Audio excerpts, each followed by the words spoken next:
1838년 런던의 한 동물원에는 지금의 푸바오 같은 인기 스타가 있었습니다. 당시엔 인도네시아 쪽에서만 서식했던 동물이라 유럽인에겐 낯선 존재였는데요.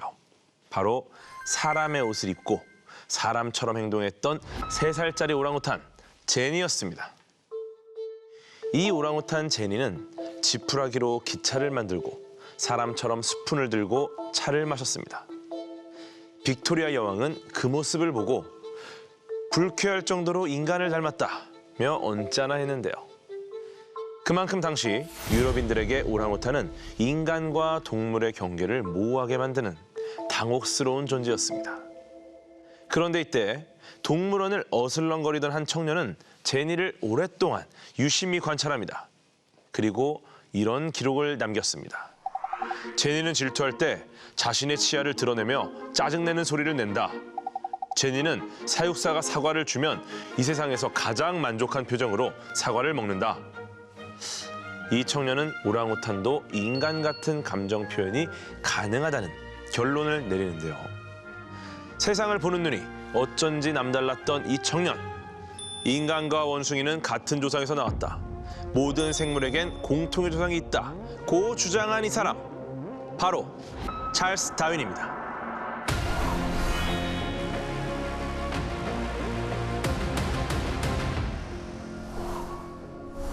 찰스 다윈. 정말 훌륭하신 분이죠. 과학에 관심 없어도 다들 다윈을 아시잖아요. 진화론을 주장한 사람, 종의 기원이라는 책을 쓴 사람. 그런데 대부분 딱 거기까지 아시죠? 다윈은 과학사에서 중요도로 따지면 지금보단 좀 더 알아두시면 좋은 정말 중요한 인물입니다. 우선 찰스 다윈은 영국 사람입니다. 1809년 부유한 의사 집안에서 태어났는데요. 가족 이력도 살짝 남다릅니다. 다윈의 할아버지인 이레즈머스 다윈은 성공한 의사였는데요. 진화와 관련된 아이디어를 다윈보다 먼저 책에 쓴 적이 있어요. 아버지도 역시 의사였고요. 명문가인 웨지우드 집안의 여인과 결혼을 합니다. 웨지우드는 영국 왕실에도 납품할 만큼 최고급 식기를 만드는 기업이에요. 지금도 여러분께서 백화점에 가시면 볼 수 있습니다. 그 말은 무슨 말이냐? 태어날 때부터 돈 걱정을 별로 할 필요가 없었다는 얘기예요. 금수저입니다, 금수저. 그래서 다윈은 평생 별다른 직업이 없이 연구만 하고 지냈습니다. 그래도 처음엔 직업을 가지려고 했어요. 대대로 의사 집안이다 보니까 아버지는 다윈도 의사가 되길 바랬습니다. 그런데 다윈은 비위가 약했어요. 의대에서 해부 실습할 때 상당히 힘들어했는데요. 그 시대는 마취제가 나오기 전이라 마취 없이 수술하는 걸 보다 뛰쳐나오게 됐습니다. 결국 다윈은 의대를 자퇴합니다. 아버지가 화가 많이 났겠죠. 네. 그래서 이번엔 목사가 되라고 신학대학에 보냅니다. 하지만 다윈은 여기서도 신학보단 다른 데 관심이 많았습니다. 다윈은 어릴 때부터 동물이랑 곤충 채집하는 걸 좋아했거든요. 신학대학에서도 교양 과목으로 들은 식물학과 지질학을 훨씬 잘했어요. 교수님들 눈에도 탐나는 인재였습니다. 그렇지만 다윈의 아버지는 여전히 다윈을 못마땅하게 여겼어요. 가족의 수치라고 말할 정도였죠. 그럼 다윈은 아버지의 반대 속에서 어떻게 우리가 아는 그 다윈이 됐을까요? 다윈이 대학을 졸업할 때쯤 다윈의 인생에 큰 전환점이 찾아오는데요. 바로 이렇게 생긴 커다란 해군 함선을 타고 몇 년 동안 세계 여행을 하면서 자연 탐사를 할 수 있는 일을 제안받은 겁니다. 이게 바로 그 유명한 비그로 탐사입니다. 당시에 영국은 전 세계에 식민지를 두고 있었는데요. 식민지를 더 효율적으로 관리하려면 정확한 지도가 필요했습니다. 그래서 해군 함선이 전 세계를 돌아다니면서 해안선을 측량하는 작업을 했어요. 비그로도 이런 임무를 맡은 배였던 거죠.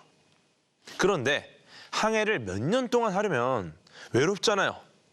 얼마나 심심하겠습니까? 그래서 비그로의 선장인 로버트 피츠로이는 지적인 말동무를 비그로에 태우고 싶어 했습니다. 옆에서 계속 말해주니까 그냥 심심할 틈이 없는 그런 사람. 제가 갔어야 되는데. 어쨌든 피츠로이는 나중에 영국 최초의 기상청장이 될 정도로 과학에 관심이 많았던 분입니다. 같이 갈 사람을 좀 추천해달라고 건너 수소문을 했는데요. 마침 다윈을 가르친 교수가 다윈을 추천해줍니다. 그전부터 과학자들의 세계 여행기에 푹 빠져 있었던 다윈은 이 기회를 놓칠 수 없었습니다. 문제는 이 직책이 무급이었고요. 심지어 항해 경비를 본인이 부담해야 했다는 겁니다. 현재 기준으로는 한 1, 2억 정도였어요. 다윈의 아버지는 이게 시간 낭비라고 생각해서 결사 반대합니다. 다행히 다윈의 외삼촌이 아버지를 열심히 설득해줘요. 이렇게 다윈은 아버지의 허락도 받고 여행 경비도 지원을 받는 데 성공합니다. 야, 이때 못 갔으면 어떻게 됐을까? 정말 많은 게 바뀌었을 것 같은데 어쨌거나 1831년 12월 27일 비글호는 5년에 걸친 항해를 시작합니다. 다윈의 종의 기원의 바탕이 된 역사적인 항해였죠. 비글호는 영국에서 출발해서 대서양을 지나 남아메리카 갈라파고스 제도, 호주, 인도양, 남아프리카를 거쳐 그야말로 세계 일주를 합니다. 야, 말만 들으면 럭셔리 크루즈 여행으로 오해하실 수 있는데요. 비글호는 그냥 군함이었습니다. 네, 크루즈가 아니에요. 그리고 관광지가 아닌 빡센 지역을 다녔기 때문에 아주 고된 항해였는데요. 다윈의 키가 180이 넘었는데 다윈이 지내던 선실은 한 평 크기의 높이도 1.5m 정도밖에 안 됐습니다. 제대로 설 수도 없는 거죠. 침대도 없었고요. 밥도 거의 통조림으로 때웠습니다. 항해 중에 자연재해를 만나서 표류하는 일도 많았고요. 남아메리카 지역은 야생 그 자체라서 목숨을 걸고 탐사를 했습니다. 이런 난관에도 다윈의 열정은 불타올랐습니다. 다윈은 배가 설 때마다 미지의 땅에서 새로운 생물과 광물을 찾아 부지런히 표본을 채집했습니다. 이렇게 채집한 생물 표본과 뼈, 화석들이 무려 5,000개가 넘었습니다. 더 대단한 건 다윈이 5년간 항해하며 세세한 일지를 썼다는 건데요. 나중에 이걸 바탕으로 책 원고를 만들었을 때 무려 2,000쪽에 달하는 대기록이 나왔습니다. 아니, 항해 중에 뭘 봤길래 이렇게 쓸말이 많았을까요? 지금부터 다윈이 본 걸 같이 보겠습니다. 그 전에 잠깐, 우리가 알아야 할 게 다윈이 살던 시대의 세계관입니다. 그때 기독교 문화권이었던 유럽에선 대중들뿐만 아니라 대부분의 학자들도 창조론을 믿던 시대였죠. 신이 약 6,000년 전에 지구와 모든 생명체를 만들었고 모든 생물은 지금과 비슷한 모습으로 창조됐다고 믿었죠. 하지만 다윈은 비그로 항해를 하며 창조론에 조금씩 의문을 품게 됩니다. 먼저 다윈은 남미 동쪽의 해변에서 정체를 알 수 없는 커다란 동물들의 뼈를 찾아내는데요. 하나는 톡소돈이라는 동물이었습니다. 코뿔소의 몸과 하마의 머리, 그리고 쥐의 이빨을 한 동물이었는데요. 카피바라와 얼핏 비슷하게 생겼지만 크기가 코끼리만 했습니다. 아주 오래전에 멸종된 동물이었죠. 또 다른 뼈의 정체는 메가테리움이었는데요. 크기가 6m, 몸무게가 4톤 정도 되는 커다란 동물이었습니다. 이 친구는 나무늘보의 조상인데 이것도 역시 오래전에 멸종된 동물이었죠. 다윈은 톡소돈과 메가테리움의 뼈를 보고 이런 궁금증을 가졌습니다. 신은 왜 큰 동물을 멸종시키고 그거랑 비슷하지만 더 작은 동물로 대체한 걸까? 약간 신선한 질문이죠. 다윈은 몸집 큰 동물이 힘도 더 세고 생존에 유리할 것 같은데 왜 멸종한 건지 생각하기 시작합니다. 그리고 1835년 9월 비글호는 갈라파고스 제도에 도착하는데요. 갈라파고스 제도는 남미 해안에서 800km 이상 떨어진 곳입니다. 12개가 넘는 화산섬으로 이루어진 곳이고요. 육지에서 워낙 떨어져 있다 보니까 희귀한 종들이 많았어요. 이 갈라파고스에 있던 특이한 종들 중에 대표적인 게 코끼리 거북인데요. 길이는 2.4m, 몸무게는 약 230kg에 달하는 초대형 거북이였습니다. 느낌이 약간 공룡 같죠? 중요한 점은 이 코끼리 거북이 사는 섬마다 모습이 조금씩 달랐다는 겁니다. 생김새가 다른 건 코끼리 거북뿐만이 아니었어요. 갈라파고스에는 핀치새도 있었는데요. 핀치새도 섬마다 부리의 모양이 달랐습니다. 핀치의 부리 많이 들어보셨죠? 바로 여기 나오는 겁니다. 열매가 많은 섬에서는 부리가 두꺼웠고요. 선인장을 먹이로 하는 섬에서는 부리가 뾰족했어요. 다윈은 이런 갈라파고스의 동물들을 보면서 왜 신은 비슷하지만 차이가 존재하는 수많은 종을 만들었을까?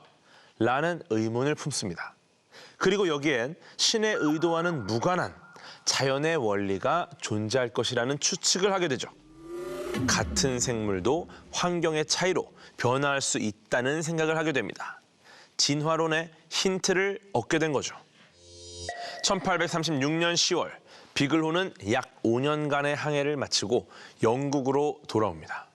배를 타기 전에는 아버지 돈을 겨우 타가지고 항해를 떠난 금쪽이었는데요. 돌아올 땐 말 그대로 금의 환영을 합니다. 항해를 하는 동안 수집한 자연 표본을 계속 영국으로 보냈는데 그것 때문에 영국에서 엄청 유명한 박물학자가 된 거예요. 드디어 아버지한테도 인정을 받게 되죠. 다윈은 비글호 항해기라는 책을 새로 냅니다. 이 책이 크게 흥행을 하면서 다윈은 대중에게도 널리 알려지고 과학계에서도 명성을 쌓게 됩니다.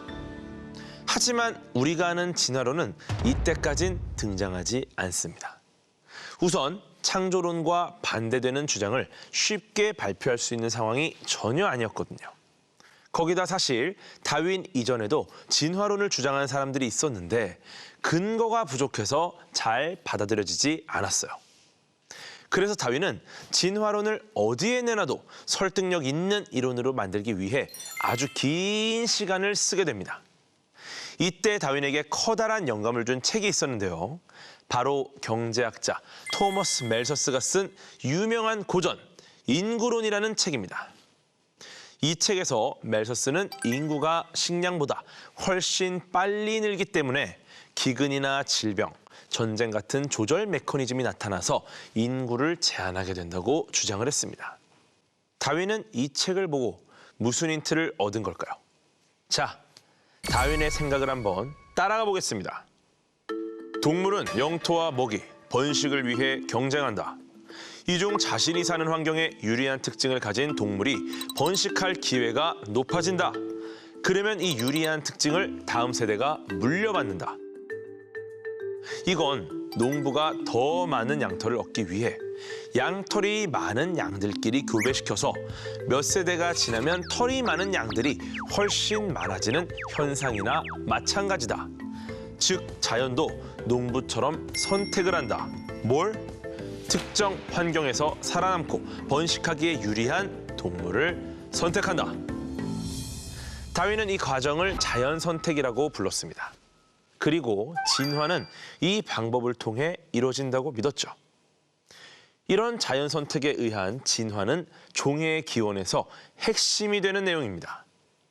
우리는 교과서에서 배워서 상식으로 알지만 그 당시엔 완전히 새로운 생각이었죠. 그래서 다윈은 20년 가까이 이 책을 출판할 용기를 내지 못했습니다. 이 책의 원고를 책장에 끼워놓고 자신이 사망한 뒤에 출판해달라는 메모를 써뒀을 정도니까 얼마나 고민했는지 짐작이 가실 겁니다. 그런데 결국 다윈은 생전의 종의 기원을 세상에 내놓게 됩니다. 왜일까요? 바로 한 장의 편지 때문이었습니다. 1858년 다윈은 인도네시아 말루쿠 제도에서 온 한 통의 편지를 받습니다. 편지의 주인공은 엘프레드 러셀 월리스, 다윈보다 14살 어린 영국인이었습니다.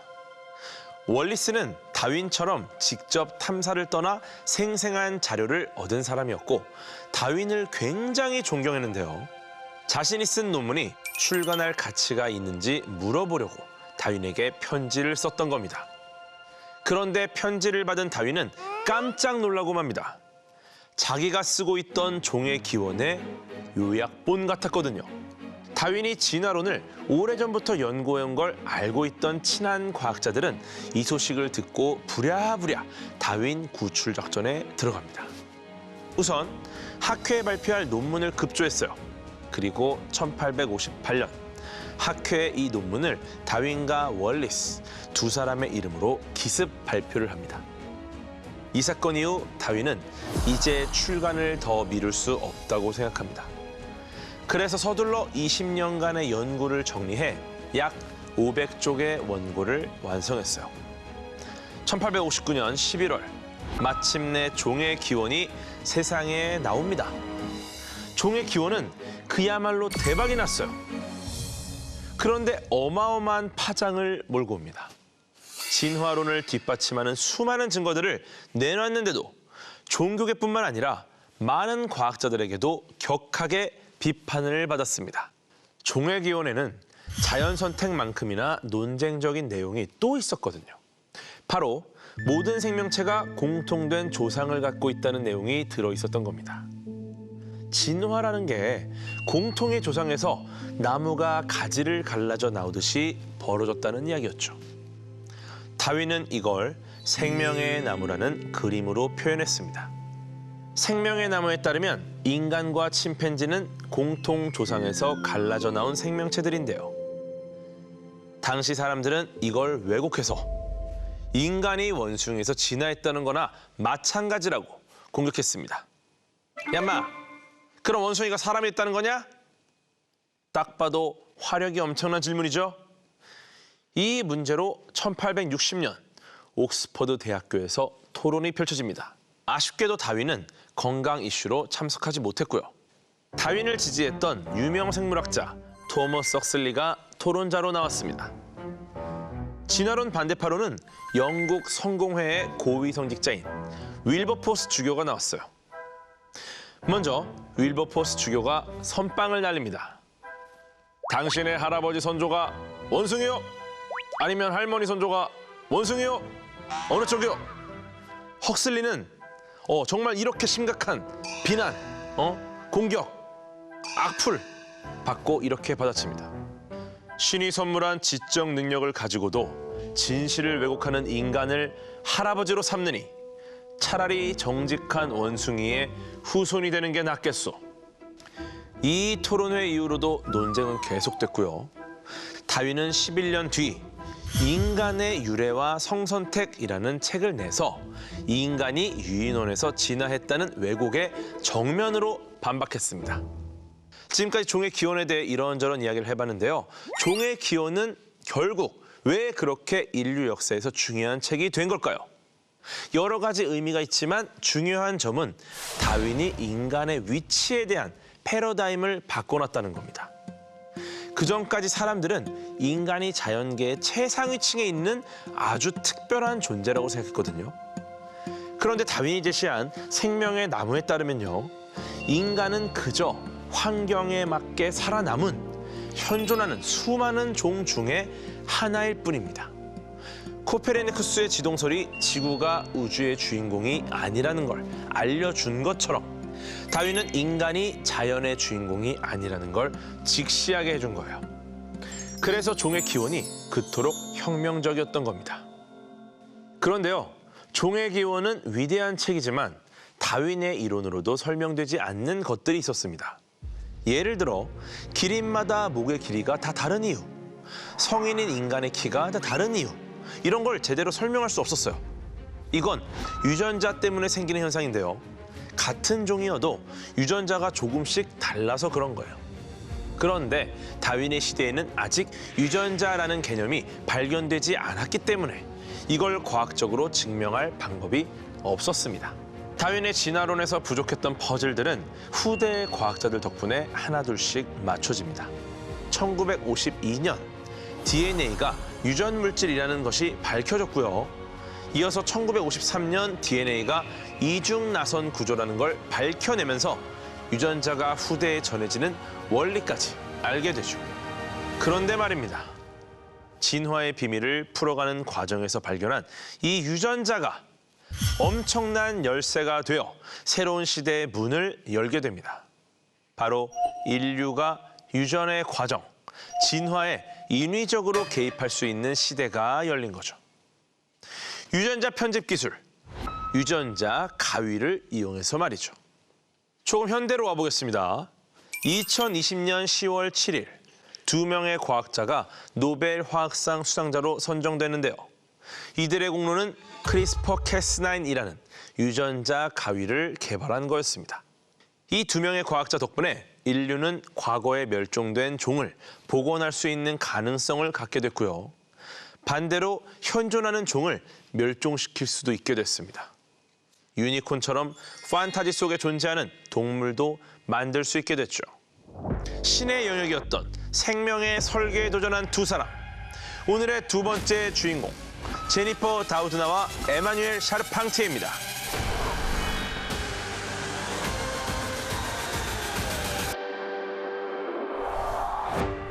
조금 생소하실 수 있는 이 두 분에 대해 설명을 드리면요. 제니퍼 다우드나는 1964년생, 미국의 생물화학자입니다. 지금 캘리포니아 대학교 버클리 캠퍼스 교수로 왕성하게 활동 중인 현역 중의 현역입니다. 에마뉴엘 샤르팡티에는 1968년생이고 프랑스의 미생물학자입니다. 지금은 독일 막스 플랑크 감염 생물학 연구소의 교수로 계시죠. 정정하게 살아계신 과학자 두 분을 다루니까 굉장히 기분이 새로운데요. 이 두 분이 처음 만난 건 2011년입니다. 서로 같은 연구 목표를 갖고 있다는 걸 알게 돼서 공동 연구를 하면 좋겠다고 생각했죠. 그렇게 두 사람은 만난 지 14개월 만에 새로운 유전자 가위를 발견해서 사이언스지에 논문을 실습니다. 그리고 8년 동안 기술 검증 기간을 거쳐 2020년에 노벨상을 받게 된 거죠. 자, 그럼 유전자 가위가 뭔지 말씀드려볼게요. 간혹 가다가 이게 진짜 우리가 아는 가위처럼 생긴 거예요? 이거 자르는 거예요? 라고 묻는 분들이 계시는데요. 이거 아닙니다. 유전자 가위는 단백질로 구성된 효소의 일종이에요. 그런데 이 효소가 특정 DNA를 잘라낼 수가 있어서 그 기능이 꼭 가위랑 비슷하니까 유전자 가위라고 부르는 겁니다. 그럼 유전자 가위가 정확히 뭘 자르느냐? 여러분 학교 다닐 때 유전자, DNA 배우셨죠? 유전자는요, DNA가 의미를 가지고 늘어선 배열이라고 보시면 됩니다.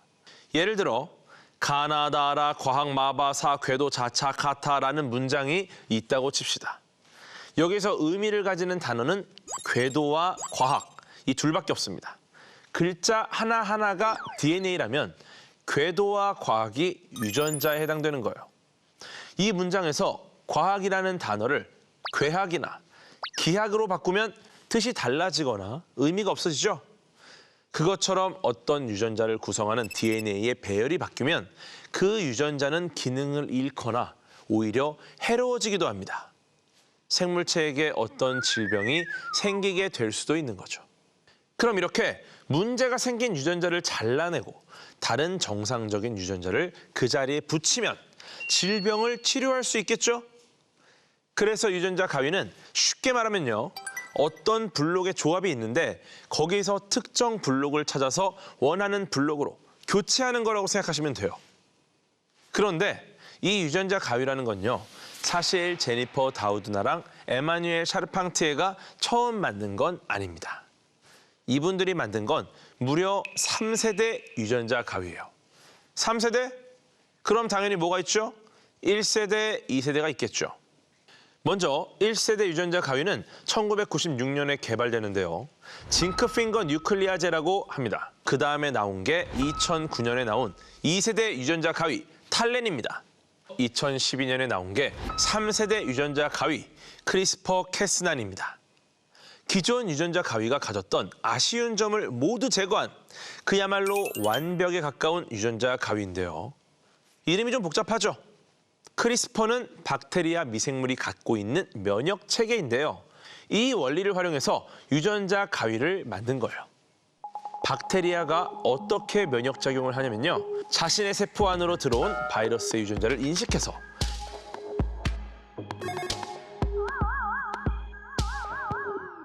효소로 잘라서 바이러스를 무력화시킵니다.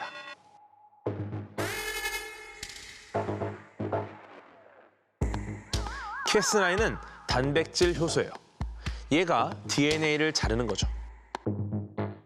3세대 유전자 가위는 이 원리를 이용해서 우리가 바꾸고 싶은 타깃 유전자만 인식하도록 했습니다.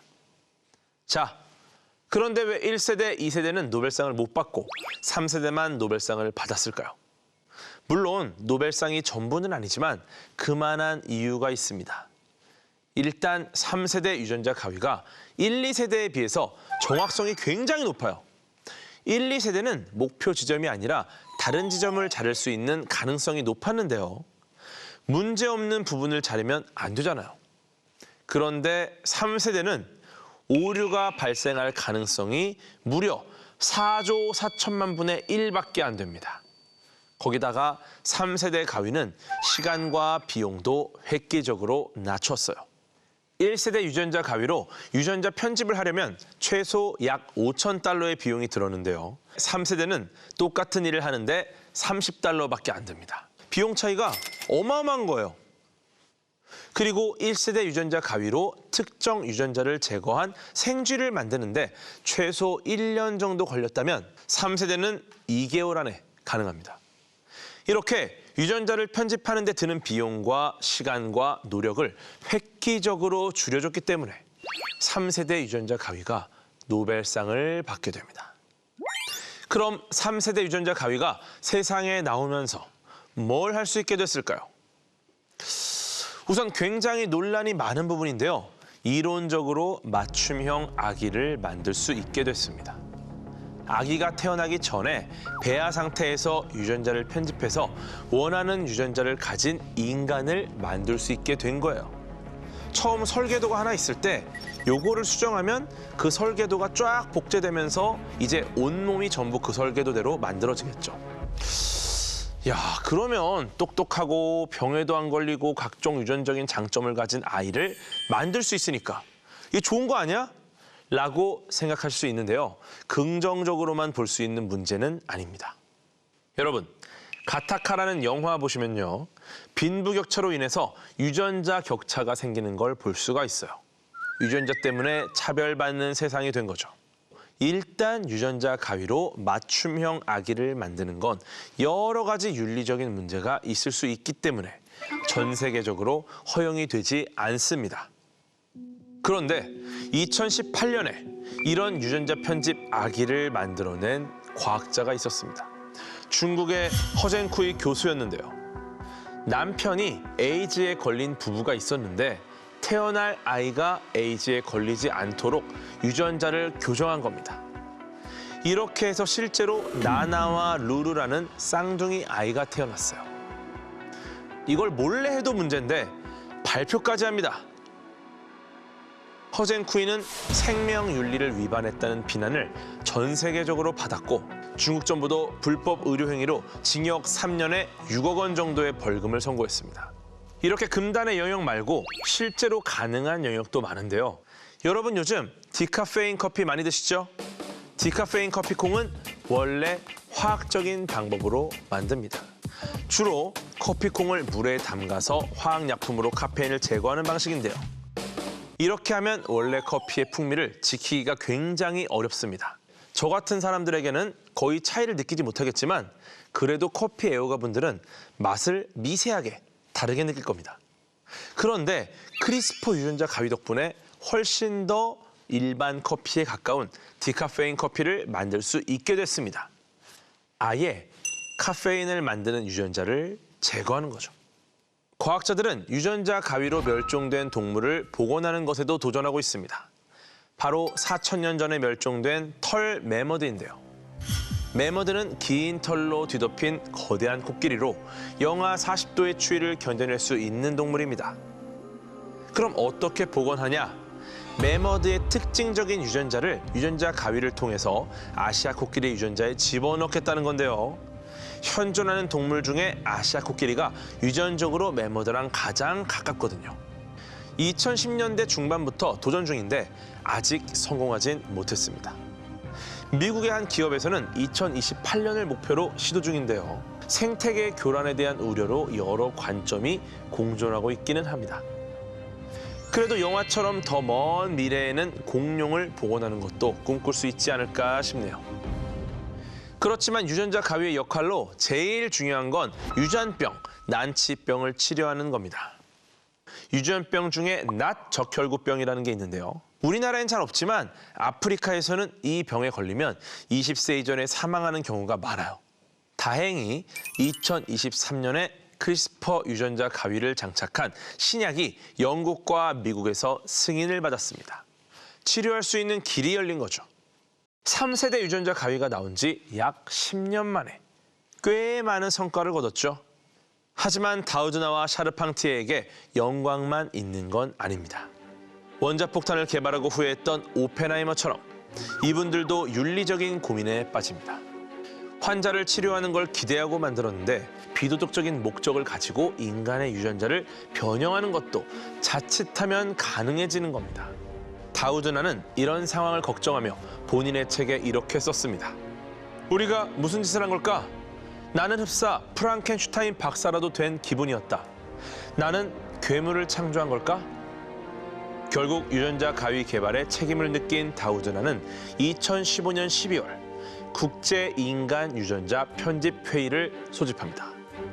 이 회의에서 유전자가 교정된 아이를 출산하게 하는 행위는 당분간 금지돼야 한다는 성명이 발표됐죠. 오늘은 다윈의 진화론에서 유전자 가위까지 살펴봤는데요. 원래 진화라는 건 오랜 시간에 걸쳐 자연이 만들어내는 거대한 흐름이었다면 이제 우리는 인간이 아주 짧은 시간에 진화와 유사한 변화를 만들어낼 수 있는 시대를 맞이했습니다. 과연 인류는 이 인위적인 진화를 책임질 수 있을까? 여러분도 한번 생각해보는 시간이 되셨길 바랍니다.